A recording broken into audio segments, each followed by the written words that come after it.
اعوذ باللہ من الشیطان الرجیم بسم اللہ الرحمن الرحیم ان اللہ وملائکتہ یصلون علی النبی یا ایہا الذین آمنوا صلوا علیہ وسلموا تسلیما اللہم صلی علی سیدنا و نبینا و شفیعنا و مولانا محمد وعلی آل محمد وبارک وسلم۔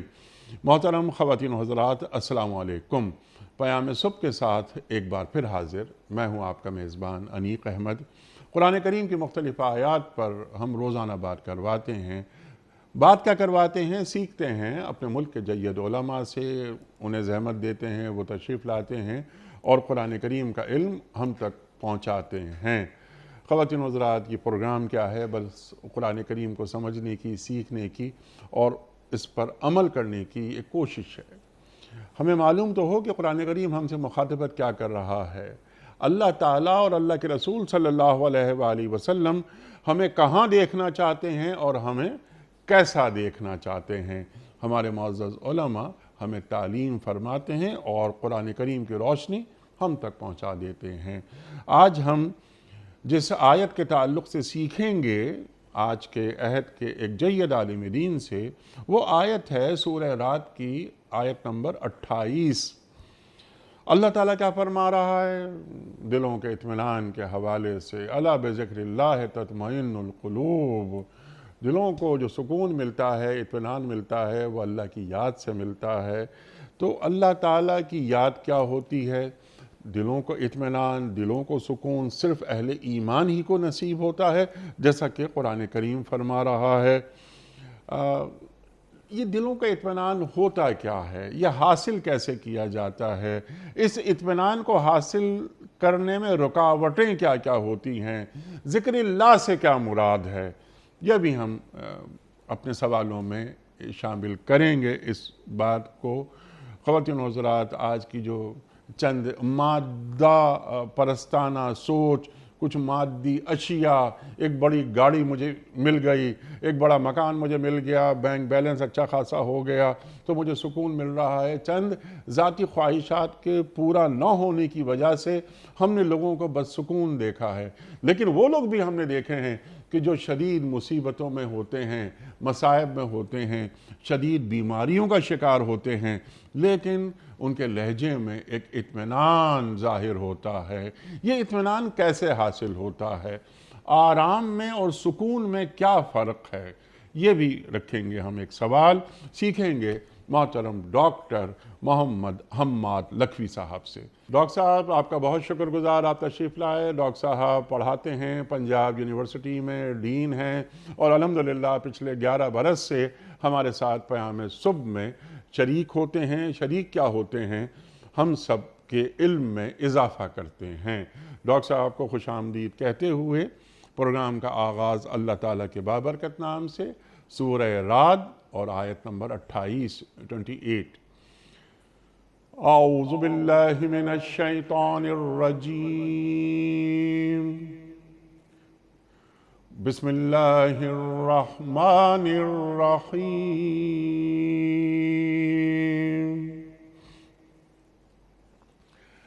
الذین آمنوا وتطمئن قلوبهم بذکر اللہ، الا بذکر اللہ تطمئن القلوب۔ الذین آمنوا وعملوا الصالحات طوبى لهم وحسن مآب۔ صدق اللہ العظیم۔ ایسے ہی لوگ ہیں جنہوں نے نبی صلی اللہ علیہ وآلہ وسلم کی دعوت کو مان لیا ہے اور ان کے دلوں کو اللہ کی یاد سے اطمینان نصیب ہوتا ہے۔ خبردار رہو، اللہ کی یاد ہی وہ چیز ہے جس سے دلوں کو اطمینان نصیب ہوا کرتا ہے۔ صدق اللہ العظیم۔ محترم خواتین و حضرات، اس سے پہلے کہ ہم رکھیں ڈاکٹر محمد حماد لکھوی صاحب کی خدمت میں آج کے پروگرام کے حوالے سے پہلا سوال، کل کے پوچھے گئے سوال کا درست جواب اور آج کا سوال آپ کی خدمت میں۔ کل کا سوال ہمارا یہ تھا کہ قوم سمود کی طرف اللہ تعالیٰ نے کن کو رسول بنا کر بھیجا؟ درست جواب حضرت صالح علیہ السلام کو۔ آج کا سوال نوٹ فرما لیجئے، کس پیغمبر کی قوم نے کہا تھا کہ ہم اللہ کو براہ راست دیکھ کر ایمان لائیں گے؟ حضرت موسیٰ علیہ السلام کی قوم نے کہا تھا، یا حضرت ابراہیم علیہ السلام کی قوم نے کہا تھا، یا حضرت مسیح علیہ السلام کی قوم نے کہا تھا؟ جو درست جواب آپ سمجھتے ہوں روانہ فرمائیے۔ ہمارے فون نمبرز ہیں 00922134527 ہمارا دوسرا فون نمبر ہے 009221343009880 ہمارا ای میل ایڈریس ps@dunyatv.tv ہمارا SMS کا نمبر 3031 اور ہمارا واٹس ایپ کا نمبر ہے 00923218250194۔ ڈاکٹر صاحب ارشاد فرمائیے، یہ جنہوں نے نبی کی دعوت کو قبول کر لیا ان کے دلوں کو اطمینان اللہ کی یاد ہی سے نصیب ہوتا ہے۔ انٹرو میں نے کچھ سوالات رکھنے کی کوشش کی تھی، ارشاد فرمائیے کہ یہ کیا اہل ایمان ہی کو اطمینان نصیب ہوتا ہے؟ ارشاد۔ بسم اللہ الرحمن الرحیم۔ دیکھیں جو انیک صاحب، یہ جو آیت ہے یہ سورۃ الرعد کی آیت ہے، اور سورۃ الرعد کا جو مرکزی مضمون ہے وہ وحی الہی کو صرف حق ثابت کرنے کے لیے نہیں، بلکہ اس کا مرکزی مضمون یہ کہہ لیجئے کہ وحی الہی ہی حق ہے، اور جو اس کو ماننے والے ہیں وہ عقل مند ہیں، اور جو لوگ اس کو نہیں مانتے وہ لوگ بیوقوف ہیں، اور ان لوگوں نے اپنی حماقتوں سے اپنا انجام خراب کیا ہوا ہے۔ یوں کہہ لیجئے کہ یہ صورت جو ہے مکی دور نبوت ہے اس کے آخری دنوں کی جو چند صورتیں ہیں جو بالکل آخری زمانے میں، یعنی مکی دور کے آخری زمانے میں نازل ہوئی ہیں، یہ ان صورتوں میں سے ہے۔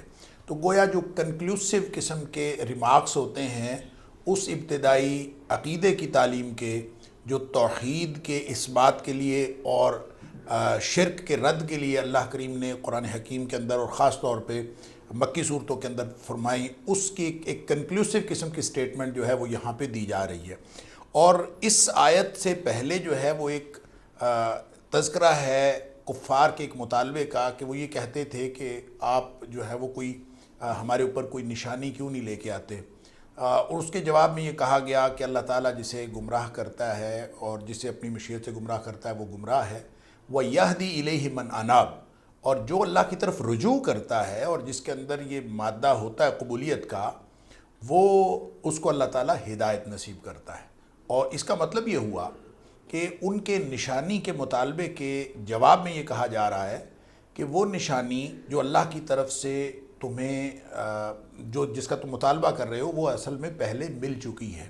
یعنی آپ جتنی نشانیوں کا ذکر کرتے ہیں، جتنے معجزات کی بات کرتے ہیں، سابقہ انبیاء کو جتنے بھی معجزات ملے، ان تمام معجزات میں اس کی کیفیت کوئی حصی معجزہ تھا، کوئی کسی طرح کا معجزہ تھا۔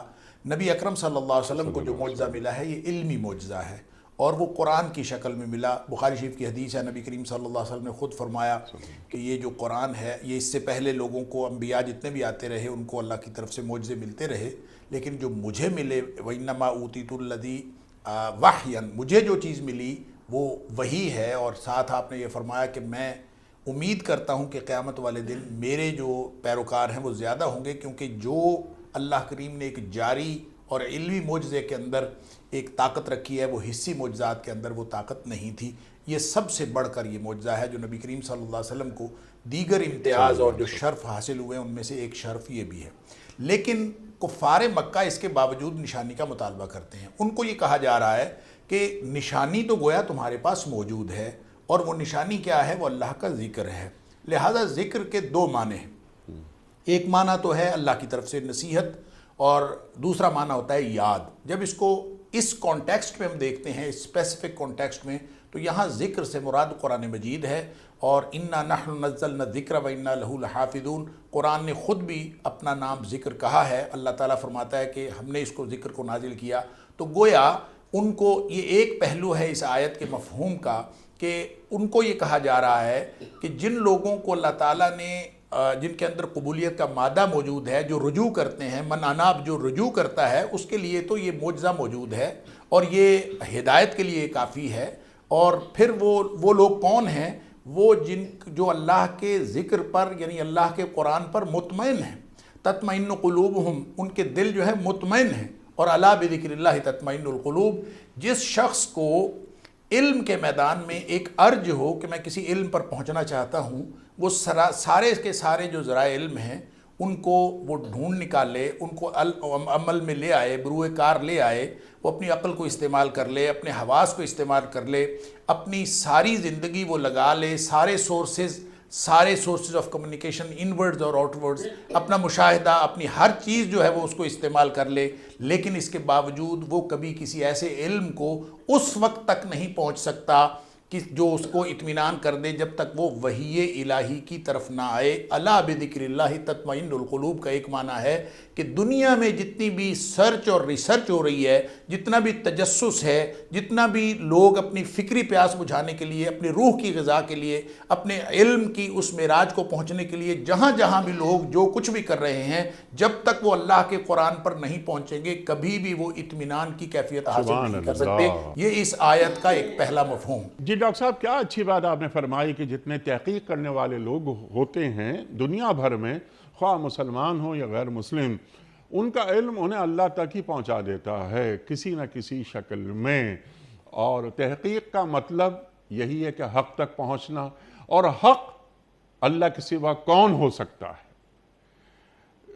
ڈاکٹر صاحب، اس بات کو ذرا سا اور آگے ہم بڑھاتے ہیں کہ جو میں نے سوال رکھا تھا بلکہ آپ کی خدمت میں شروع میں، کہ جو اہل ایمان نہیں ہوتے، آپ نے قریش مکہ کی بات کی، مشرکین مکہ کی بات آپ نے فرمائی کہ ان سے کہا جا رہا ہے کہ تم معجزات طلب مت کرو، قرآن کریم کی طرف آؤ، اللہ کی طرف آؤ۔ ایک بندہ مومن کیونکہ اپنے تمام معاملات اللہ کی طرف پہنچا دیتا ہے، اللہ کے سپرد کر دیتا ہے، تو وہ ہر حال میں اطمینان کے ساتھ ہوتا ہے، مطمئن ہوتا ہے۔ اِنَّ صَلَاتِي وَنُسُكِي وَمَحْيَايَ وَمَمَاتِي لِلَّهِ رَبِّ الْعَالَمِينَ۔ ارشاد ڈاکٹر صاحب۔ دیکھیں جی، بالکل یہ درست بات آپ نے فرمائی، اور آپ نے انٹرو میں بھی بہت درست رہنمائی کی۔ اصل میں جو اللہ تعالیٰ کی طرف سے جو نصیحت آئی ہے وہ، اور جب ہم اس دوسرے معنوں میں لیتے ہیں قرآن کو، یعنی ذکر کو نصیحت کے معنوں میں لیں، یا ذکر کو آپ اللہ کی یاد کے معنوں میں لیں، بذکر اللہ سے مراد اللہ کی یاد اور اللہ کی نصیحت، دونوں معنوں کے اندر باہمی مطابقت ہے۔ ایسا ممکن نہیں ہے کہ کوئی ایک معنی جو ہے وہ دوسرے سے عملی طور پر یا معنوی طور پر یا مقصدیت کے اعتبار سے کوئی بعد یا دوری کا شکار ہو۔ اس لیے جب کوئی شخص اللہ کے یاد کی طرف آتا ہے یا اللہ کے قرآن کی طرف آتا ہے تو دونوں کا مطلب ایک ہی ہے۔ جب اہل ایمان قرآن حکیم کی طرف آتے ہیں تو وہ اس میں اطمینان محسوس کرتے ہیں۔ جب اہل ایمان قرآن حکیم کی طرف آتے ہیں تو وہ اللہ کی یاد میں مشغول ہو جاتے ہیں، ان کو اللہ کی یاد حاصل ہوتی ہے، اللہ کی ریمیمبرنس حاصل ہوتی ہے، وہ ان کے دلوں میں اللہ تعالیٰ گھر کر جاتا ہے اور وہ اللہ کا قرب حاصل کرتے ہیں۔ لہٰذا ان دونوں کے اندر کوئی عدم مطابقت والی کوئی بات نہیں ہے، ایک بات۔ اور دوسرا یہ کہ آپ اس کو فکری طور پر، شعوری طور پر، یا اس کو آپ اپنی جو جتنی علمی کسی شخص کی پیاس ہو سکتی ہے اس کے اعتبار سے بھی جب آپ یہاں پہنچیں گے تو آپ کو اطمینان حاصل ہوگا۔ لیکن جو اہل ایمان ہیں وہ قرآن حکیم سے صرف سپریچول یا روحانی غذا ہی حاصل نہیں کرتے بلکہ علمی طور پر بھی غذا حاصل کرتے ہیں۔ یوں ایک مربوط اور ایک باہمی مطابقت رکھنے والا ایک ایسی کیفیت اور ایسا شعور اور ایسا ایمان نصیب ہوتا ہے جس کو قرآن نے اطمینان قلب کی اصطلاح کے تحت جو ہے وہ بیان فرمایا ہے۔ ٹھیک ہے، اور اس منزل تک غیر مسلم یا غیر مومن کبھی نہیں پہنچ سکتا۔ بالکل صحیح، ٹھیک ہے نا؟ تو یعنی یہ بات بالکل واضح کر دی آپ نے کہ اطمینان قلب صرف اہل ایمان ہی کو حاصل ہوتا ہے۔ اچھا، اب ڈاکٹر صاحب ذرا سے اس بات کو آگے بڑھاتے ہیں۔ الا بذکر اللہ تطمئن القلوب، ذکر اللہ، اب ذکر اللہ سے کیا مراد ہے؟ اللہ کا ذکر سبحان اللہ ہے، والحمدللہ ہے، ولا الہ الا اللہ واللہ اکبر، یعنی اتنا ہی کافی ہے؟ ذکر کی تعریف کیا ہے؟ ذکر کی تشریح کیا ہے؟ میں بیٹھ کے صرف تسبیح پڑھتا رہوں، تذکیر کرتا رہوں اور مجھے اطمینان قلب حاصل ہو جاتا ہے، یا اللہ کو مجھ سے کچھ اور بھی مطلوب ہے؟ دیکھیں جی، اللہ تعالیٰ کی یاد جو ہے ایک بڑی کمپریہنسو ٹرم ہے۔ اس کو یوں نہیں سمجھنا چاہیے کہ جو صرف انسان زبان سے ذکر کر رہا ہے وہ اللہ کی یاد ہے۔ اس کے اندر دل کی کیفیات اور زبان اور پھر اس کے علاوہ جو عمل ہے، یہ سب کچھ اس ذکر کے اندر شامل ہے۔ اس کی تفصیل سے قبل میں جو آپ کا پچھلا سوال ہے اس کے ساتھ جوڑتے ہوئے آگے بڑھتا ہوں ارشاد۔ کہ دیکھیں، الذین آمنوا کی جب بات ہوئی اور اس سے پیچھے ان کی جو نشانی انہوں نے مانگی تھی، اور اس نشانی کے تناظر میں یہ کہا گیا کہ جن لوگوں کو قرآن پر ایمان ہے، جن کو نبی کریم صلی اللہ علیہ وسلم کی نبوت کی صداقت پر یقین ہے، آپ کی تعلیمات کی صداقت پر یقین ہے، وہ لوگ تو قرآن کی طرف رجوع کرتے ہیں۔ یہدی الیہ من اناب، وہی رجوع کرتے ہیں، اور جب وہ رجوع کرتے ہیں اہل ایمان تو ان کو ہدایت وہ نصیب ہوتی ہے، اور وہ جو ہدایت ہے وہ اطمینان قلب کی صورت میں ان کو ملتی ہے۔ وہ اضطراب، وہ پریشانی جس اضطراب کے اندر کافر اور منافق رہتا ہے، مومن کبھی اس اضطراب اور اس پریشانی میں نہیں ہوتا، اس کو اللہ تعالیٰ اطمینان قلب عطا کرتا ہے۔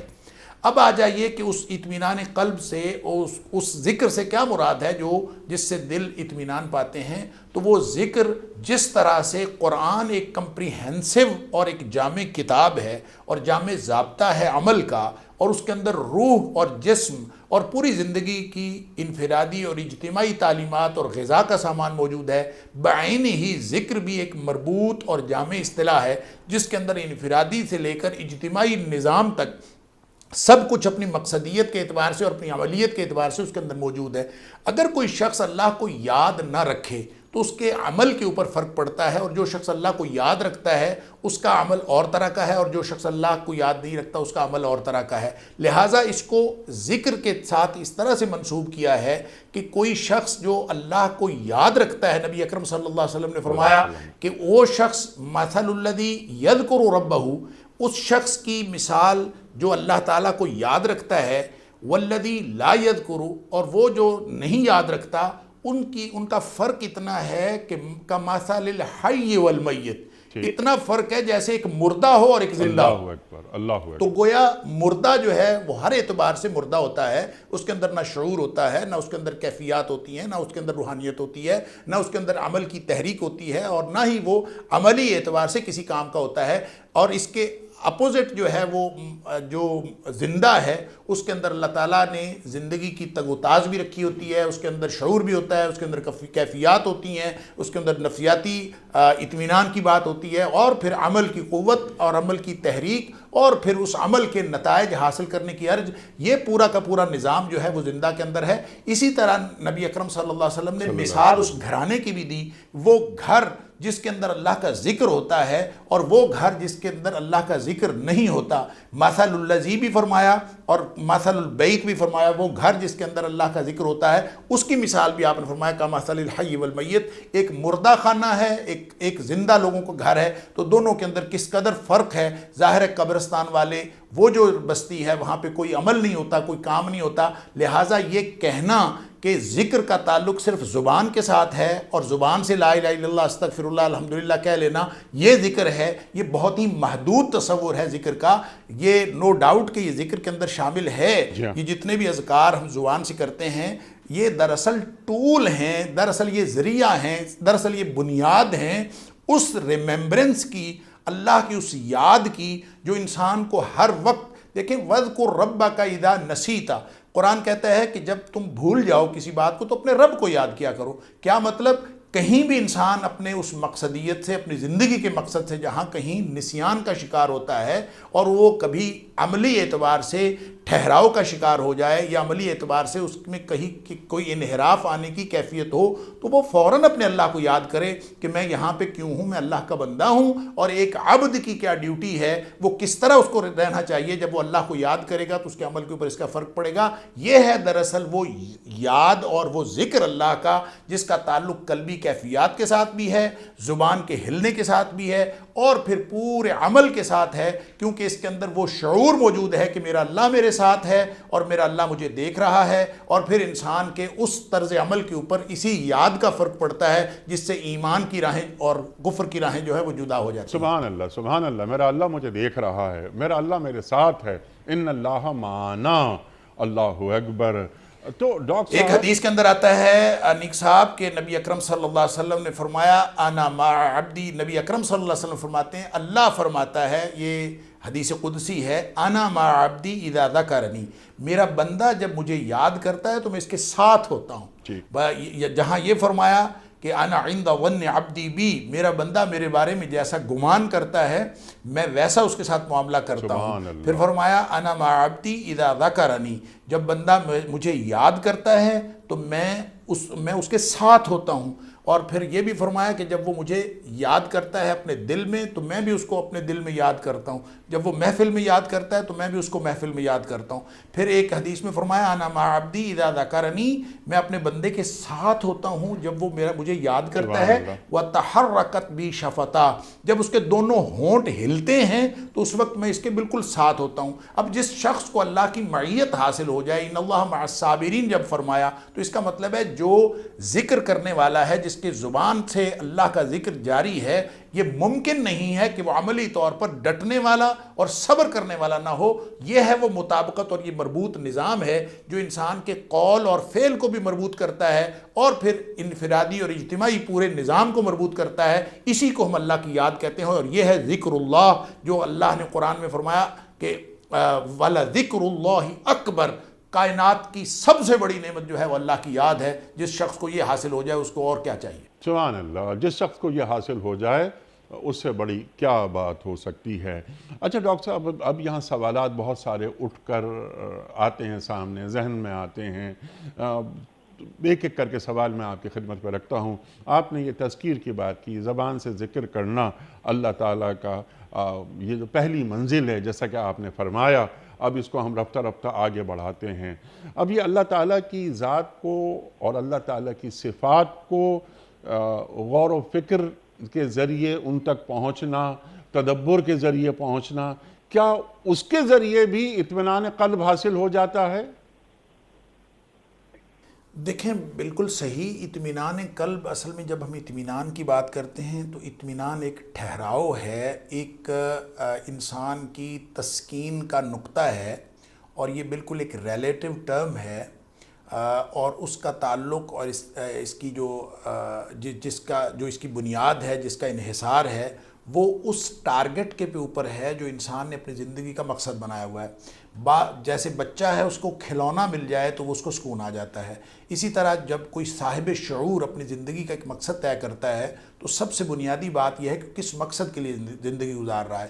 جو دنیا کے چھوٹے چھوٹے مقاصد اور مادی لذتیں ہیں، ان مادی لذتوں میں جب کوئی شخص پڑتا ہے تو ایک لمحے کے اوپر آ کے تو وہ سکون محسوس کرتا ہے، لیکن اس سکون کے بعد، اس ٹھہراؤ کے بعد، جب وہ کوئی شخص اگر اس کا مقصد اعلیٰ اور عرفہ ہے تو وہ وہاں ٹھہرتا نہیں ہے بلکہ اس سے آگے چلتا جاتا ہے، اور وہ جو اللہ کی یاد ہے وہ اس کو بہتر سے بہتر صورت تک لے جاتی ہے، اور وہ جو اطمینان قلب ہے جو اس کی مقصدیت کے ساتھ اٹیچ ہے، جب تک وہ مقصد پورا نہ ہو جائے اس وقت تک اس کو وہ اطمینان کی کیفیت حاصل نہیں ہوتی جو اصل اس کی آخری منزل ہے۔ لیکن درمیان میں چونکہ یہ ساری منزلیں اسی کے ساتھ منسلک ہیں، اس لیے لا الہ الا اللہ ایک دفعہ کہنے سے بھی اس کو کچھ نہ کچھ اطمینان قلب حاصل ہوتا ہے، الحمدللہ کہنے سے بھی اطمینان قلب حاصل ہوتا ہے، سبحان اللہ کہنے سے بھی اطمینان قلب حاصل ہوتا ہے، اور یہ جب تکرار کرے گا لا حول ولا قوت الا باللہ، مثال کے طور پر نبی کریم صلی اللہ علیہ وسلم نے فرمایا یہ بھی اللہ کا ذکر ہے، اور جب یہ انسان یہ کرتا ہے لا حول ولا قوت الا باللہ، فرمایا جنت کے خزانوں میں سے ایک خزانہ ہے۔ اصل میں یہ خزانہ کیوں ہے؟ اس لیے کہ یہ احساس ہے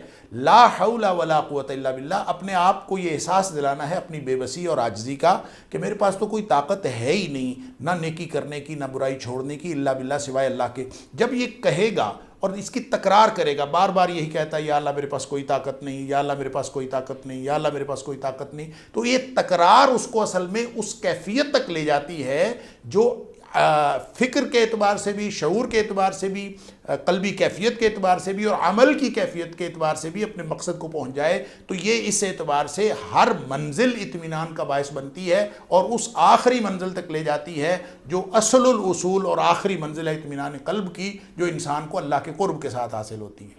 ٹھیک ہے ڈاکٹر صاحب، یہ بالکل بجا فرمایا آپ نے۔ ہم جو چند کلمات پڑھتے ہیں جس جانب آپ نے اشارہ فرمایا، لا حول ولا قوت الا باللہ، الحمدللہ، سبحان اللہ، یا سبحان اللہ والحمدللہ ولا الہ الا اللہ واللہ اکبر، جو ہمیں بتایا گیا ہے، سکھایا گیا ہے، دین ہمیں بتاتا ہے کہ یہ اللہ سے قربت کا، اطمینان قلب کا ایک ذریعہ ہوتا ہے۔ میرا سوال آپ کی خدمت میں یہ تھا، اور میں وہی سوال پھر ریپیٹ کرتا ہوں آپ کی خدمت میں، وہ یہ کہ اللہ تعالیٰ کی ذات اور صفات پر غور، فکر، تدبر کے ذریعے کیا میں اطمینان قلب حاصل کر سکتا ہوں؟ جس طرح میں خالق، باری، رازق، مومن، مہیمن، ملک، جبار، میں حفیظ، میں صفات جان رہا ہوں، اور جو صفات میرے اندر اتر رہی ہیں میں اطمینان قلب حاصل کرتا جا رہا ہوں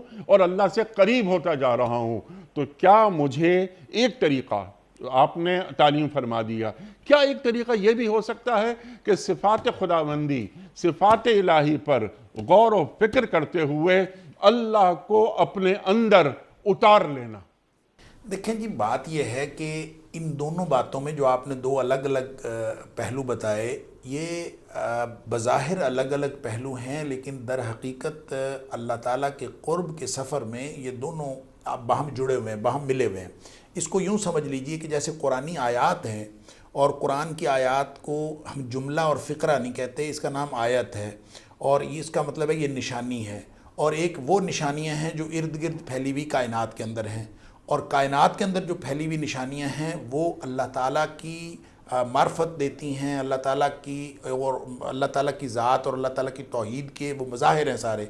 بعین ہی قرآن کی آیات بھی مظاہر ہیں اللہ تعالیٰ کی صفات کی، اور انسان جس طرح توحید کی طرف اور ذات باری کی تعالیٰ کی طرف قرآن پڑھ کے آ جاتا ہے، اسی طرح ارد گرد کی کائنات پر غور و فکر کرنے سے اور تدبر کرنے سے بھی انسان وہاں پہنچتا ہے۔ ابراہیم علیہ السلام دیکھتے ہیں کائنات کو، وہ ستارے کو دیکھتے ہیں، کہتے ہیں یہ میرا رب ہے، ڈوب گیا، یہ میرا رب نہیں ہو سکتا۔ چاند ہے، یہ چمک رہا ہے، میرا رب ہے، نہیں ہو سکتا، ڈوب گیا۔ سورج بڑا ہے، اور یہ ظاہر ہے کوئی ایک دن کی بات نہیں ہے، پتہ نہیں کتنے ہفتے مہینے لگے ہوں گے۔ بالآخر وہ اس نتیجے پہ پہنچتے ہیں کہ انی وجہت وجہی الذی فطر السماوات والارض۔ وہاں پہ وہ یہ نہیں کہتے کہ میں اپنے اللہ کی طرف اپنا چہرہ پھیرتا ہوں، بلکہ وہ یہ کہتے ہیں کہ میں اس ذات کی طرف اپنا چہرہ پھیرتا ہوں جس ساری کائنات کا خالق ہے، جس نے اس کو پیدا کیا ہے، وہ ہے میرا رب۔ اب وہ کون ہے؟ وہ ظاہر ہے وہ اللہ ہے۔ تو اس کا مطلب یہ ہوا کہ انسان جب فطرت پر غور و فکر کرتا ہے، تدبر کرتا ہے، تو یقیناً وہ اس کیفیت کو حاصل کر لیتا ہے جس کو اطمینان قلب کہتے ہیں۔ اور ابراہیم علیہ السلام کا اسوہ اور سارے ہی انبیاء کا اسوہ، اور اس پوری بھری پوری کائنات جو ارد گرد پھیلی ہوئی ہے، اس کی طرف دیکھنے سے، اس کی طرف غور و فکر کرنے سے انسان اس اطمینان کی کیفیت کو پہنچتا ہے۔ اور قرآن یہی تو کہتا ہے کہ وَكَأَيٍّ مِّنْ آیَةٍ فِي السَّمَاوَاتِ وَالْأَرْضِ يَمُرُّونَ عَلَيْهَا، کتنی ہی نشانیاں ہیں زمین و آسمان میں کہ جو روز یہ اس کے اوپر سے گزرتے ہیں، وَهُمْ عَنْهَا مُورِدُونَ، لیکن اس کی طرف توجہ نہیں کرتے، یہ منہ پھیر کے گزر جاتے ہیں، اور پھر اطمینان قلب ڈھونڈتے پھرتے ہیں کہ ادھر سے اطمینان مل جائے، ادھر سے اطمینان مل جائے۔ اطمینان اس وقت تک نہیں مل سکتا جب انسان ایمان کی کیفیت اور ریسیپٹیو ہو کے یہدی الیہ من اناب، اپنے رجوع کی کیفیت بنا کے جب اس دھرتی کی طرف دیکھے گا، آفاق و انفس میں غور و فکر کرے گا یا قرآن کی آیات میں غور و فکر کرے گا، نتیجہ وہی نکلے گا کہ وہ اللہ کا قرب بھی پالے گا اور اس کو اطمینان قلب بھی حاصل ہوگا۔ ٹھیک ہے، تو اس کا طریقہ کار کیا ہے؟ یہ تو ایک منزل ہے اللہ کے قرب کو حاصل کرنے کی، جو پہلی بات آپ نے فرمائی کہ تذکیر کے ذریعے اللہ تعالیٰ کو یاد کیا جائے، لا حول ولا قوت الا باللہ کی بات، الحمدللہ، سبحان اللہ، اللہ اکبر۔ اس کے بعد آپ نے جو بات ہمیں بتائی، ہمیں سکھائی، وہ یہ کہ ہم اللہ تعالیٰ کی ذات اور صفات پر غور و خوض کر کے، اس کائنات پر غور و خوض کر کے کہ یہ اللہ ربنا ما خلقت ھذا باطلا، اے اللہ تو نے یہ کائنات ایسی بیکار عبث پیدا نہیں کر دی، یہ سوچ کر، فکر کر کے، غور کر کے ہم اللہ کے قریب پہنچتے ہیں۔ حضرت علی کرم اللہ وجہہ کا ایک قول یاد آیا کہ اس عبادت میں کوئی بھلائی نہیں جس میں غور و خوض موجود نہ ہو۔ تو طریقہ کار اس کا کہ میں اللہ تعالیٰ کی ذات اور صفات پر غور کرنا چاہتا ہوں، میں رزق کے حوالے سے میرا ایمان ہے کہ جتنا رزق مجھے ملے گا اور مل رہا ہے وہ سب من جانب اللہ ہے، اللہ رزاق ہے، اللہ حفیظ ہے، اللہ خالق ہے، وغیرہ وغیرہ جو باتیں ہو چکی ہیں پروگرام میں ہمارے۔ اب سوال میرا یہ ہوتا ہے کہ لیکن یہ کہ اللہ کی ذات اور صفات پر غور کرنا کا کوئی معمولی بات ہے؟ اس کے کچھ پیرامیٹرز ہیں ڈاکٹر صاحب کہ اس کی کوئی حد بندی ہے کہ مجھے کہاں تک میں اللہ تعالیٰ کی ذات اور صفات پر غور کر سکتا ہوں تاکہ میں اطمینان قلب حاصل کرنے کا مستحق ہو جاؤں؟ ارشاد۔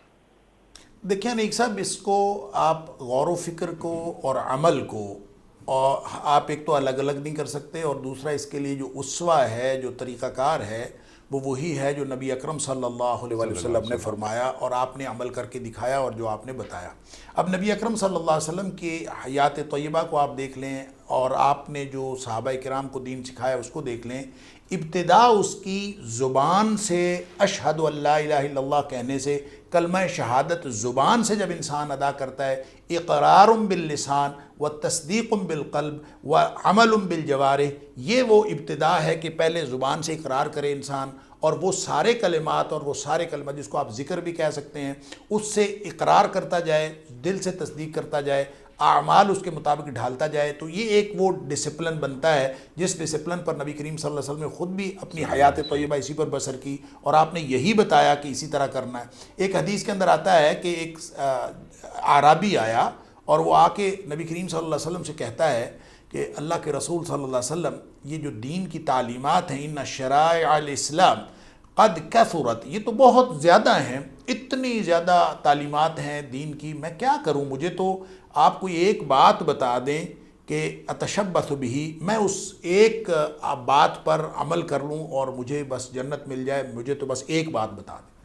نبی اکرم صلی اللہ علیہ وسلم وہ عربی تھا اور آپ نے اس کی نفسیاتی کیفیت اور اس کی جو حالات تھے اس کے مطابق آپ نے ایک ہی بات فرمائی۔ آپ نے فرمایا کہ ایسا کر کہ تم اپنی زبان کو ہر وقت اللہ تعالیٰ کی یاد میں، اللہ تعالیٰ کے ذکر کے ساتھ تو اپنے آپ کو زبان کو تر رکھا کر۔ اگر تو زبان کو تر رکھے گا تو یہ تیرے لیے کافی ہے، لیکن یہ اصل میں اس کا مطلب یہ نہیں ہے کہ بس لا الہ الا اللہ کہتا رہے، سبحان اللہ کہتا رہے، الحمدللہ کہتا رہے، نہیں۔ اس کا مطلب یہ ہے کہ جب وہ زبان سے اللہ تعالیٰ کی یاد کو، اللہ تعالیٰ کے کلمات کو زبان سے کہتا رہے گا اور اپنی زبان کو تر رکھے گا، تو ممکن ہی نہیں ہے، کیونکہ اللہ تعالیٰ نے انسان کی جو فطرت بنائی ہے، انسان کے جسم کا جو نظام بنایا ہے، یہ ممکن نہیں ہے کہ زبان سے کوئی چیز نکلے اور دل پر اثر نہ کرے۔ سارے اعضاء و جوارح سے جو کچھ نکل رہا ہوتا ہے وہ دل پر اثر کر رہا ہوتا ہے۔ نبی اکرم صلی اللہ علیہ وسلم نے فرمایا جب نیکی انسان کرتا ہے دل صاف ہوتا ہے، جب انسان گناہ کرتا ہے دل آلودہ ہوتا ہے۔ وہ جو قلبی کیفیات ہیں پھر وہ انسان کے عمل کے اوپر اثر انداز ہوتی ہیں۔ لہٰذا اصل میں زبان کو ذکر سے رطب اللسان رکھنا، اپنی زبان کو تر رکھنا، اس کا مطلب یہ ہے کہ انسان اللہ کی یاد کے اس ڈسپلن کے ساتھ جڑ جائے۔ اور پھر نبی کریم صلی اللہ علیہ وسلم کو آپ نے جو پوری زندگی جس چیز کے اوپر مداومت فرمائی، آپ نے لوگوں کو بھی کہا اذا حزبہ امر صلی، صحابی کہتا ہے نبی کریم صلی اللہ علیہ وسلم کو جب بھی کوئی اہم امر درپیش ہوتا تھا چاہے وہ خوشی کا چاہے غمی کا، صلی آپ نماز پڑھتے تھے. کیوں؟ قرآن کا حکم ہے اقیم الصلاۃ لذکری، میری یاد کے لیے نماز پڑھو. یہ وہ ٹولز ہیں کہ جب انسان ان ٹولز کے ذریعے سے آگے بڑھتا ہے تو پھر اس کو آہستہ آہستہ وہ اطمینان قلب کی کیفیت بھی حاصل ہوتی چلی جاتی ہے. لہٰذا کوئی ایک عمل بھی انسان کا ایسا نہیں جو ظاہری طور پر چاہے وہ فزیکل کسی پوسچر کے ساتھ تعلق رکھتا ہے، چاہے وہ روزے جیسی عبادت ہے جس کا ظاہری طور پر کوئی پوسچر نہیں ہے، چاہے وہ حج جیسی عبادت ہے جو ایک بہت ساری عبادات کا مجموعہ ہے، چاہے انسان بیٹھ کے اللہ کا ذکر کر رہا ہو، کوئی ایک بھی عبادت ایسی نہیں ہے جس کا تعلق صرف جسم کے ساتھ ہو، اطمینان قلب کی کیفیت کے ساتھ نہ ہو. جو انسان عمل کرتا جاتا ہے اس کے ساتھ ہی ساتھ اس کو اطمینان قلب کی کیفیت بھی حاصل ہوتی جاتی ہے. اور یہ ہے وہ طریقہ جو نبی کریم صلی اللہ علیہ وسلم نے بتایا ہے. لہٰذا آج کسی نے بھی اگر اس اطمینان قلب کی کیفیت کو حاصل کرنے کے لیے، سکون کو حاصل کرنے کے لیے اگر کسی نے ابتدا کرنی ہو تو اس کو دیکھنا نبی اکرم صلی اللہ علیہ وسلم کی سنت کو ہی پڑھے گا، نبی پاک صلی اللہ علیہ وسلم کی سیرت کا ہی مطالعہ کرے گا، اسی پر عمل کرنے کی کوشش کرے گا تو وہ آہستہ آہستہ اس منزل کی طرف چل پڑتا ہے اور چل سکتا ہے جس کو اطمینان قلب کہتے ہیں. سبحان اللہ سبحان اللہ. مطلب یہ ذکر عمل کا متقاضی ہے. یہ ذکر عمل کے قالب میں کیسے ڈھلتا ہے یہ بھی ڈاکٹر صاحب ہم آپ سے پوچھیں گے، اور کچھ تو آپ نے بیان فرما ہی دیا. اگر ایک جملے میں یہ کہا جائے کہ اللہ کے ذکر کا مطلب یہ ہے کہ اللہ تعالیٰ کا استحضار ہمیشہ ساتھ رہے، یعنی اللہ میرے ساتھ ہو، میں اللہ کے ساتھ ہوں، میں حاضر میں ہوں، میں غائب میں ہوں، میں تنہائی میں ہوں یا میں پبلک میں ہوں، لیکن ایک یہ ہے کہ اللہ میرے ساتھ ہے اور میرا جو بھی کام ہو رہا ہے، جو بھی عمل ہے میرا، یہ میں اللہ کو یاد کر کے دراصل اللہ کا ذکر کر رہا ہوں. اور جو حرام ہے، اگر میں حرام کی طرف جا رہا ہوں تو اللہ کا ذکر مجھے اس حرام سے روک دیتا ہے. تو یہ اللہ کا ذکر یہ عمل کے قالب میں ڈھل رہا ہے. تو اس ذکر کو ڈاکٹر صاحب کیا زیادہ اہمیت حاصل ہے یا بیٹھ کر صرف اللہ کی ضربیں لگا لینا؟ کیا یہ دین کو مطلوب ہے؟ لیکن سرکار دو عالم صلی اللہ علیہ وآلہ وسلم کا آپ نے ذکر بار بار فرمایا. آپ کا اسوہ، آپ کی سنت، آپ کا طریقہ کار، آپ کا عمل، آپ نے اس ذکر کو بھی کروایا صحابہ سے جو اولین مخاطب ہیں. لیکن اس کے بعد جب یہ صحابہ باہر نکلتے ہیں تو چلتا پھرتا قرآن بن جاتے ہیں. جس طرح آپ نے فرمایا کہ یہ اصل میں اللہ کا ذکر سے مراد قرآن. اقبال فرماتا ہے نا کہ یہ راز کسی کو نہیں معلوم کہ مومن قاری نظر آتا ہے، حقیقت میں ہے قرآن. تو یہ صحابی پوچھا گیا، ایک وفد باہر سے آیا، اس نے پوچھا آپ کا قرآن کہاں ہے؟ تو حضرت ابو ہریرہ جا رہے تھے، صحابہ نے فرمایا یہ ہے ہمارا قرآن. تو یہ قرآن محض ہاتھ پہ ہاتھ رکھ کر بیٹھنا ہمارا دین نہیں سکھاتا. قرآن کو اپنے اندر اتار کر قرآن کے پیمبر بن جاؤ، دین کے نمائندے بن جاؤ. یا ایھا رسول بلغ ما انزل الیک من ربک. اللہ کے رسول صلی اللہ علیہ وآلہ وسلم نے قرآن کو وہاں تک پہنچا دیا جہاں تک پہنچانا چاہیے تھا، اور آپ نے شہادت بھی لے لی. تمام امت مسلمہ اب یہ پیمبر ہے اس کام کی کہ جہاں تک قرآن نہیں پہنچا وہاں تک قرآن پہنچ جائے اور یہ ذکر کو فکر میں ڈھالے اور فکر کو عام کر دے. اچھا ڈاکٹر صاحب، اس میں رکاوٹیں بہت آتی ہیں. یہ تو ہم نے بات کر لی بڑی آسانی کے ساتھ کہ جناب یہ ہے ذکر، یہ ہے تذکیر، یہ ہیں اللہ کی ذات اور صفات، فکر، تدبر، میدان عمل میں آنا وغیرہ وغیرہ وغیرہ وغیرہ. لیکن بڑی رکاوٹیں آتی ہیں. خوف، ڈراوے شیطان لاتا ہے. بعض دفعہ یہ کہ جناب بہتر مستقبل کا ایک خوف ہے، مال و دولت نہیں ہے میرے پاس تو اس کا ایک خوف ہے، لگا ہوا ہوں آگے پیچھے. بے چینی ہے. خوف سے مراد یہاں بے چینی ہے. اطمینان قلب مجھے نصیب نہیں ہو رہا. میرے پاس پیسے بہت ہیں پھر بھی اطمینان قلب مجھے نصیب نہیں ہو رہا، وغیرہ وغیرہ. بہت ساری باتیں ہیں ایسی جو ہم اور آپ دیکھتے ہیں. آرام اور سکون، ڈاکٹر صاحب یہ دونوں میں کیا فرق ہے؟ دیکھیں، دنیا میں انسان کو جتنی اس کی جسمانی ضروریات ہیں وہ اس کی آرام کے لیے کافی ہو سکتی ہیں. انسان کو جو اس کی جتنی بھی جس کو کہتے ہیں کہ انگریزی میں ایک اصطلاح استعمال ہوتی ہے یوٹیلیٹیرینزم، کہ ایک نظریہ افادیت پسندی ہے. انسان کا ہر انسان کا ایک فائدے کا لیول ہے، ایک اس کی ضروریات زندگی ہیں. جب انسان ان ضروریات زندگی کو اچیو کر لیتا ہے تو وہ ظاہر ہے کہ ایک اچھا بستر اس کو آرام دیتا ہے، ایک اچھا گھر اس کو آرام دیتا ہے، ایک اچھی گاڑی اس کو آرام دیتی ہے. یہ اس طرح کی کتنی ہی چیزیں ہیں، لیکن ضروری نہیں ہے کہ وہ جتنی چیزیں اس کو آرام کے لیے ملی ہوئی ہیں، اس کو کمفرٹیبل، اس کی کمفرٹ کے لیے ملی ہوئی ہیں، وہ اس کو اس لیے سکون کا بھی باعث ہوں. یہ ضروری نہیں ہے. اس کی وجہ یہ ہے کہ ایک ہوتا ہے گھر یا مکان اور ایک ہوتا ہے مسکن. قرآن نے اس کو مسکن کو الگ کہا ہے. مسکن وہ ہوتا ہے جو سکون کا باعث ہوتا ہے، اور سکون کے اندر سکونت بھی ہے اور سکینت بھی ہے. ایسا نہیں ہو سکتا کہ کوئی شخص جو ہے سکون کا معنی ٹھہرنا بھی ہے اور ایک سکینت، ایک کیفیت حاصل کرنا بھی ہے. اس لیے آپ جب کسی کو دیکھتے ہیں کہ وہ ایک بہت بڑے محل میں رہ رہا ہے اور اس کو سکون نہیں مل رہا، آپ کسی جھونپڑی والے کو دیکھتے ہیں تو وہ اپنی جھونپڑی کے اندر سکون محسوس کر رہا ہے، تو وہ اس کی جھونپڑی اس کا مسکن ہے. اور اس کا محل ہونے کے باوجود، گھر اور مکان ہونے کے باوجود، یہ جو مسکن ہے یہ اینٹ گارے کا نام نہیں ہوتا. مسکن اصل میں اس سکون کی کیفیت کا نام ہوتا ہے جو اس اینٹ گارے کے مکان کے ذریعے سے انسان کو حاصل ہوتا ہے. وہ منزل ہے جو حاصل ہوتی ہے. اسی لیے آپ بعض اوقات کسی جھونپڑی والے کو اٹھا کے کسی محل میں رکھتے ہیں تو وہ وہاں پہ سکون محسوس نہیں کرتا، اور وہ چند دن بعد ہی اکتا جاتا ہے اور وہ کہتا ہے مجھے واپس میری جھونپڑی میں پہنچا دیں کہ مجھے سکون وہاں پہ ملتا ہے. لہٰذا یہ بالکل دو الگ الگ چیزیں ہیں. اور وہ آرام کے لیے انسان نے جو کچھ بھی بنایا ہے، وہ جو اقبال نے ایک بات کہی تھی اہل مغرب کے لیے، آپ اگر انقلاب فرانس سے لے کر آج تک جتنی مغرب نے ترقی کی ہے، وہ دراصل آرام کی کیفیات کے لیے، انسان کے آرام کے لیے چیزیں بنائی ہیں، انسان کی سہولیات کے لیے چیزیں بنائی ہیں. اور وہ قوم کے فیضان سماوی سے ہو محروم، حد اس کے کمالات کی ہے برق و بخارات، ہے دل کے لیے موت مشینوں کی حکومت، اور احساس مروت کو کچل دیتے ہیں آلات. اور پھر وہ جو اقبال نے یہ کہا تھا کہ شاخ نازک پہ جو آشیانہ بنے گا ناپائیدار ہوگا، دیار مغرب کے رہنے والوں خدا کی بستی دکان نہیں ہے. کھرا جسے تم سمجھ رہے ہو وہ زرے کا معیار ہوگا، تمہاری تہذیب اپنے خنجر سے آپ ہی خودکشی کرے گی. شاخ نازک پہ جو آشیانہ بنے گا ناپائیدار ہوگا، وہ جو خودکشی ہے، وہ جو ساری چیزیں، وہ اصل میں کہنے کا مطلب یہ تھا کہ انسان اپنے آرام کے لیے جو کچھ بناتا ہے، جو کچھ اس کو حاصل کرتا ہے، اس کا تو ایک اینڈ ہے. دنیا میں جتنے بھی انسان آپ کو کھانے کی ضرورت ہے، آپ کھانے کا بندوبست کر لیں، اور جتنی مرضی شدید بھوک لگی ہوئی انسان کتنا کھانا کھا سکتا ہے، اس کا ایک اینڈ ہے. اور اینڈ کیا ہے؟ بیزاری ہے. اسی طرح انسان کے اندر جو اشتہا ہے جنس کی، وہ بھی اینڈ اس کا بیزاری ہے. دنیا میں جتنی بھی لذتیں ہیں، جتنی مادی ضروریات انسان اپنے آرام کے لیے پیدا کرتا ہے اور اس کو یوز کرتا ہے، اس کے اینڈ پہ انسان خود بیزار ہو جاتا ہے اس سے. اس لیے اطمینان قلب کی جو کیفیت ہے، اس کا تعلق روح کے ساتھ ہے.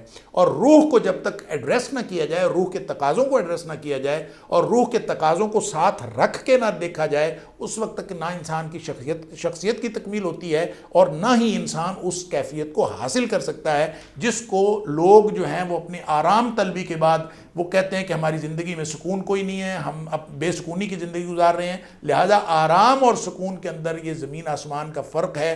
عین ممکن ہے کہ ایک شخص ظاہراً کسی تکلیف میں مبتلا ہو، آرام کی کیفیت میں نہ ہو، لیکن اللہ تعالیٰ نے اس کو سکون کی وہ دولت عطا کی ہو کہ وہ تکلیف کے اندر بھی وہ سکون حاصل کر کے بیٹھا ہو. ایک حکایت بیان کرنے والوں نے یہ حکایت بیان کی ہے کہ حضرت عیسیٰ علیہ السلام نے ایک دفعہ کہا اللہ تعالیٰ سے کہ مجھے اپنا کوئی دوست دکھاؤ، اور اللہ تعالیٰ نے حضرت عیسیٰ علیہ السلام سے کہا جنگل میں چلے جاؤ اور وہاں پہ میرا ایک دوست ہے اس کو دیکھو. حضرت عیسیٰ علیہ السلام ڈھونڈتے پھرتے رہے تو ایک جگہ دیکھا کہ ایک طرف سے آواز آ رہی تھی، الحمدللہ علی آلائہ و نعمائہ، اللہ کا شکر ہے، اللہ کی سب تعریف ہے اس کی نعمتوں کے اوپر اور اس کی بے شمار جو فوائد کی چیزیں ہیں اس کے اوپر. تو وہ اس کی طرف چلے گئے کہ یہ آواز جو آ رہی ہے یہ بھی یہی اللہ کا دوست ہوگا. تو وہاں جا کے دیکھا کہ ایک خاتون جس کو گینگرین کی یعنی کوڑ کی بیماری ہوئی ہے، اور اس کے پورا جسم جو ہے اس کی انگلیاں تک جھڑ چکی ہیں، پورا جسم اس کوڑ کی بیماری میں ہے، اور وہ صرف اور صرف اس کی زبان، آنکھیں بھی اس کی ختم ہو چکی ہیں، زبان اس کی صحیح ہے اور وہ اس زبان سے ذکر کر رہی ہے الحمدللہ علی آلائہ و نعمائہ. تو جو لوگ یہ دیکھیں اب بظاہر وہ سکون محسوس کر رہی ہے، اللہ کا شکر کر رہی ہے، حالانکہ وہ جسمانی طور پر آرام کی کیفیت میں نہیں ہے. لہٰذا وہ سکون کی کیفیت، وہ جس کو اطمینان کہتا ہے قرآن، اور اطمینان کا مطلب بھی ٹھہراؤ کی ایک کیفیت ہے، وہ کیفیت اس وقت تک حاصل نہیں ہو سکتی جب تک آپ روح کے تقاضوں کو ملحوظ نہ رکھیں. اور روح کے تقاضوں کو سب سے زیادہ جس دین نے، جس نظریے نے، جس تعلیم نے سب سے زیادہ انسان کی روح کے تقاضوں کو اور جسمانی تقاضوں کو جو ہے وہ قطع نظر کیے بغیر اس کو ساتھ ملا کے ان دونوں کے تقاضوں کو جس نے ملحوظ رکھا ہے وہ دین اسلام ہے اور نبی اکرم صلی اللہ علیہ وسلم کی سنت ہے. اب دیکھیے انیک صاحب، ایک بندہ نماز پڑھتا ہے، اقم الصلاۃ لذکری، وہ کس لیے نماز پڑھتا ہے؟ اللہ کی یاد کے لیے. لیکن فرمایا کہ فَإِذَا قُضِيَتِ الصَّلَاةُ فَانتَشِرُوا فِي الْأَرْضِ وَابْتَغُوا مِن فَضْلِ اللَّهِ وَاذْكُرُوا اللَّهَ كَثِيرًا، کہ جب تم نماز پڑھ لیتے ہو تو باہر نکل جاؤ، اللہ کا فضل تلاش کرو، اپنے مارکیٹ وغیرہ میں چلے جاؤ. وَاذْكُرُوا اللَّهَ كَثِيرًا، وہاں بھی اللہ کو یاد رکھنا ہے. لہٰذا ایک کاؤنٹر پہ بیٹھا آدمی ہے وہ بھی اللہ کو یاد رکھے، کوئی شخص جو ہے وہ مزدوری کر رہا ہے وہ بھی اللہ کو یاد کرے، کوئی آدمی جو ہے وہ نوکری کر رہا ہے وہ بھی اللہ کو یاد کرے، کاروباری بھی اللہ کو یاد کرے. تو وہ جو اللہ کو یاد رکھے گا، یہاں وہ شعور کی کیفیات، داخلی کیفیات، خارجی کیفیات اور عمل، یہ اس کی ایک ایسی مطابقت قائم ہوگی جس کو اللہ کی یاد کی کیفیت بھی کہا جا سکتا ہے، جس کو اطمینان قلب کی کیفیت بھی کہا جا سکتا ہے، جس کو سکون کی کیفیت بھی کہا جا سکتا ہے. اور اس کا تعلق اس آرام کی زندگی کے ساتھ ہو بھی سکتا ہے، نہیں بھی ہو سکتا، وہ اور چیز ہے اور یہ اور چیز. ٹھیک ہے ڈاکٹر صاحب، بالکل واضح کر دیا آپ نے. آباد کے آرام کا تعلق وہ جسمانی آسودگی اور سکون کا تعلق روحانی آسودگی سے. بالکل واضح ہو گئی بات کہ ایک شخص جس کے پاس ایک شاندار ڈرائنگ روم نہیں ہے، ایک شاندار بیڈ روم نہیں ہے، وغیرہ وغیرہ، بڑا مکان نہیں ہے، لیکن اسے بھی اطمینان سے نیند آتی ہے. لیکن ایک بڑا گھر رکھنے والا آدمی رات بھر کروٹیں بدلتا رہتا ہے بعض اوقات، اور وہ چھتوں کو دیکھتا رہتا ہے، تکتا رہتا ہے. روحانی آسودگی، اس کا حصول کیسے ہوتا ہے؟ ڈاکٹر صاحب آپ نے ہمیں تعلیم کر دیا. ڈاکٹر صاحب کیا ایسا نہیں، بالکل یہ لاسٹ منٹ جاری ہیں، کنکلوڈ فرما دیجئے. سوال میرا یہ ہے، کیا کبھی کبھی ایسا محسوس نہیں ہوتا کہ ہم نے اپنے معاملات اللہ پر چھوڑنا، اللہ پہ رکھ دینا یا اللہ کے سپرد کر دینا وہ ختم کر دیے ہیں، اب چند خوف خود پال لیے ہیں؟ بعض اوقات یہ ہوتا ہے کہ نعمتوں کے زوال کا خوف ہونے لگتا ہے، میرا مستقبل کیسا ہوگا. بعض اوقات بیماریوں کا خوف ہوتا ہے، بعض اوقات کچھ افراد کو موت کا خوف ہوتا ہے. آپ نے آیت تلاوت فرمائی تھی کہ اِنَّ صَلَاتِي وَنُسُكِي وَمَحْيَايَ وَمَمَاتِي لِلَّهِ رَبِّ الْعَالَمِينَ، ہماری جو نمازیں ہیں، ہماری عبادتیں، ہماری قربانیاں، ہماری زندگی، ہماری موت، سب اللہ کے لیے ہیں. اللہ اکبر. پھر اِنَّا لِلَّهِ وَإِنَّا إِلَيْهِ رَاجِعُونَ ہم پڑھتے ہیں، ہمارا ایمان یہ ہے، قرآن کریم ہمیں یہ سکھاتا ہے. تو اگر ہم اپنے تمام معاملات اللہ کے سپرد کر دیں، اللہ کو اپنا وکیل بنا لیں، جو اس کی صفت بھی ہے اللہ کی، تو کیا ہم انتہائی سکون سے خوش و خرم ہو کر اپنی زندگیاں بسر کرنا شروع نہیں کر دیں گے؟ یقیناً یہ دیکھیں، آیت جو ہے جہاں سے شروع ہوتی ہے الذین آمنو سے شروع ہوتی ہے. وہ لوگ جو ایمان، گویا ایمان بنیاد ہے. جب سب سے پہلے تو اس بات پر ایمان رکھیں کہ ان اللہ علی کل شیء قدیر، وہ اللہ جو ہمارا اللہ ہے وہ ہر چیز پر قدرت رکھنے والا اللہ ہے. اور جب انسان کو یہ یقین ہوگا کہ میرا اللہ ہر چیز پر قدرت رکھنے والا ہے، تو پھر جب ایک دعا انسان اللہ سے کر لیتا ہے تو ایک جو پہلی منزل ہے سکون کی وہ تو اسی وقت انسان حاصل کر لیتا ہے جو ہی جب اللہ تعالیٰ سے اس نے یہ ایک بات کر لی. اور جب اس عملی طور پر وہ اللہ تعالیٰ کے احکام ماننے شروع کرتا ہے، نبی اکرم صلی اللہ علیہ وآلہ وسلم کے طریقے پر عمل کرتا ہے. دیکھیں، ذکر اللہ کی یاد کے رستے میں جتنی بھی رکاوٹیں ہیں انیک صاحب، اس رکاوٹ کا علاج بھی اللہ کا ذکر ہے. لیکن یعنی یہ نہیں ہو سکتا کہ انسان کہے کہ مجھے اللہ کا ذکر کرنے کو دل نہیں چاہ رہا، اب میں کچھ اور کروں جس سے مجھے اللہ کا ذکر کرنے کا دل چاہے، یا کوئی اور چیز مجھے مل جائے جس سے اللہ کی یاد حاصل ہو جائے یا مجھے کوئی سکون حاصل ہو جائے. ایسا نہیں ہے. اللہ کی یاد کے راستے میں جتنی رکاوٹیں آتی ہیں اس کا علاج بھی اللہ کی یاد ہی ہے. ایک طرح کی دعائیں ہیں، دوسری طرح کی دعائیں ہیں، ایک طرح کا عمل ہے، دوسری طرح کا عمل ہے.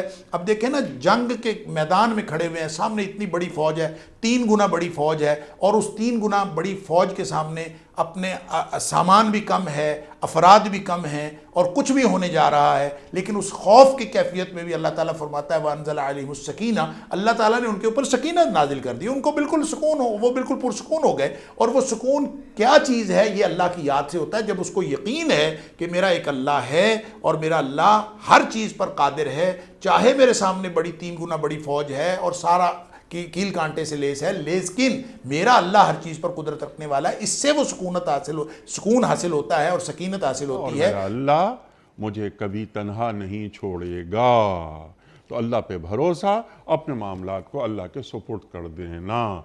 ڈاکٹر صاحب آپ کا بڑا ممنون، بڑا شکر گزار، آپ تشریف لائے اور حسب روایت آج بھی ہم نے آپ سے بہت سیکھا۔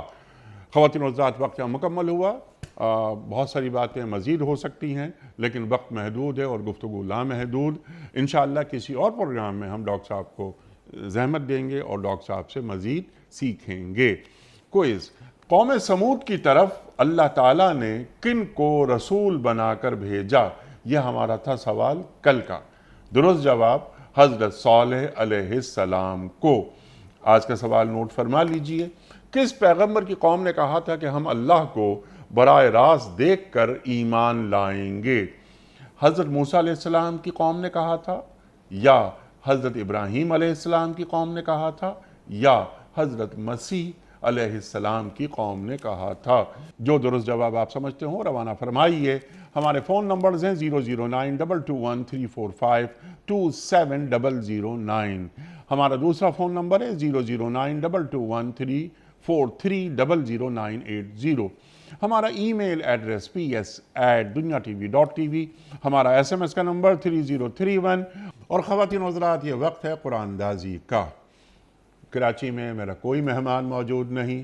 ڈاکٹر حماد لکھوی صاحب کراچی میں ہوتے، کاش تو میں ان کے دست مبارک سے یہ پرچی نکلواتا، لیکن یہ ذمہ داری میں ادا کر رہا ہوں۔ آج کے ونر ہیں لاہور سے ندیم مسعود صاحب۔ ندیم مسعود صاحب لاہور سے آپ کی خدمت میں دنیا ٹی وی کی جانب سے دینی کتب پر مشتمل گفٹ ہیمپر آپ کے گھر روانہ کیا جا رہا ہے بذریعہ کوریئر۔ آپ کو بہت بہت مبارک ہو۔ اختتام ہوتا ہے پیام صبح کا روزانہ ایک قول پر، اور وہ قول ہوتا ہے صاحب نہج البلاغہ امیر المومنین حضرت علی مرتضیٰ کرم اللہ وجہہ کا۔ آپ فرماتے ہیں کہ دنیا عقل مندوں کے نزدیک ایک بڑھتا ہوا سایہ ہے۔ دنیا عقل مندوں کے نزدیک ایک بڑھتا ہوا سایہ ہے۔ سبحان اللہ، سبحان اللہ۔ اپنے میزبان انیق احمد کو کل تک کے لیے اجازت۔